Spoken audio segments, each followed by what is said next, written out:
ಸ್ಯಾಂಡಲ್ವುಡ್ನಲ್ಲಿ landlord cinema ಭರ್ಜರಿ ಯಶಸ್ಸು ಕಂಡಿರುವಂತಹ ಹಿನ್ನೆಲೆಯಲ್ಲಿ ಶೋಷಿತರ ಧ್ವನಿಯಾಗಿ ಸ್ಯಾಂಡಲ್ವುಡ್ನಲ್ಲಿ ಸದ್ದು ಮಾಡ್ತಾ ಇರುವಂತಹ ಲ್ಯಾಂಡ್ಲಾರ್ಡ್ ಚಿತ್ರವನ್ನು ವೀಕ್ಷಿಸುವುದಕ್ಕೆ ಸಿಎಂ ಸಿದ್ದರಾಮಯ್ಯ ಆಸಕ್ತಿಯನ್ನ ತೋರಿದ್ದಾರೆ.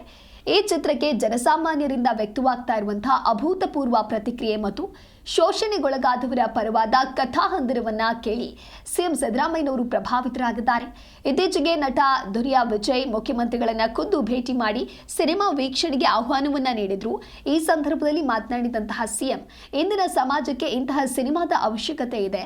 ಇದು ಶೋಷಿತರ ಪರವಾದ ಹೋರಾಟದ ಕಥೆಯಾಗಿದ್ದು ಎಲ್ಲರೂ ನೋಡಲೇಬೇಕಾದಂತಹ ಚಿತ್ರ. ನಾನು ಖಂಡಿತವಾಗಿ ಈ ಸಿನಿಮಾವನ್ನ ನೋಡ್ತೇನೆ ಅಂತ ಹೇಳಿ ಸಿಎಂ ಸಿದ್ದರಾಮಯ್ಯನವರು ಭರವಸೆಯನ್ನ ನೀಡಿದ್ರು. ಮೀರದು ಕಮೆಂಟ್ಸ್ ನೋಡಿದ್ರೆ ತುಂಬಾ ಚೆನ್ನಾಗಿ ಮಾಡಿದ್ದಾರೆ ಅಂತ ಕೊಟ್ಟೆ ಸಾಕು ಕೂಡ ಅವ್ರಿಗೆ ಗೊತ್ತಿರೋ ವಿಷಯ ಸಂವಿಧಾನಕ್ಕೆ ಆಶಯಕ್ಕೆ ಪೂರಕವಾಗಿದೆ.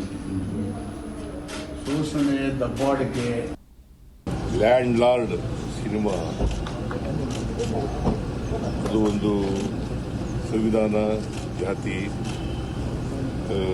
ಶೋಷಣೆ, ಗುಲಾಮಗಿರಿ ಇದು ವಿರುದ್ಧ ಆಗಿರ್ತಕ್ಕಂಥ ಇದು ಥೀಮ್ ಇಟ್ಟುಕೊಂಡು ಮಾಡಿರ್ತಕ್ಕಂಥ ಸಿನಿಮಾ. ಈ ಸಿನಿಮಾ ಇಂದಿನ ಸಮಾಜದಲ್ಲಿ ಅತ್ಯಂತ ಅವಶ್ಯ ಅಂತಕ್ಕಂಥ ಮಾತುಗಳನ್ನು ಇದನ್ನು ನಾನು ನೋಡ್ತೀನಿ ನಾನು. ಮತ್ತೆ ಎಲ್ಲರೂ ನೋಡಬೇಕು ಇದನ್ನು ಸಿನಿಮಾ. ಬಿಕಾಸ್ ಈ ಇವತ್ತಿನ ಸಮಾಜ ಯಾವ ಥರ ಇದೆ, ವಸ್ತುಸ್ಥಿತಿ ಯಾವ ಥರ ಇದೆ, ವಾಸ್ತವಿಕತೆ ಯಾವ ಥರ ಇದೆ, ಅದನ್ನು ಚಿತ್ರದ ಮೂಲಕ ತೋರಿಸ್ತಕ್ಕಂಥ ಜನರಿಗೆ ಪ್ರಯತ್ನ ಮಾಡಿದ್ದಾರೆ. ಅವರಿಗೆ ಅಭಿನಂದನೆಗಳನ್ನು ದುನಿಯಾ ವಿಜಯ್ ಅವರ ಸಂಘಟಕರಿಗೆ ನಿರ್ದೇಶಕರು ನೀವು ನಿಮ್ಮ ಹೆಸರೇನು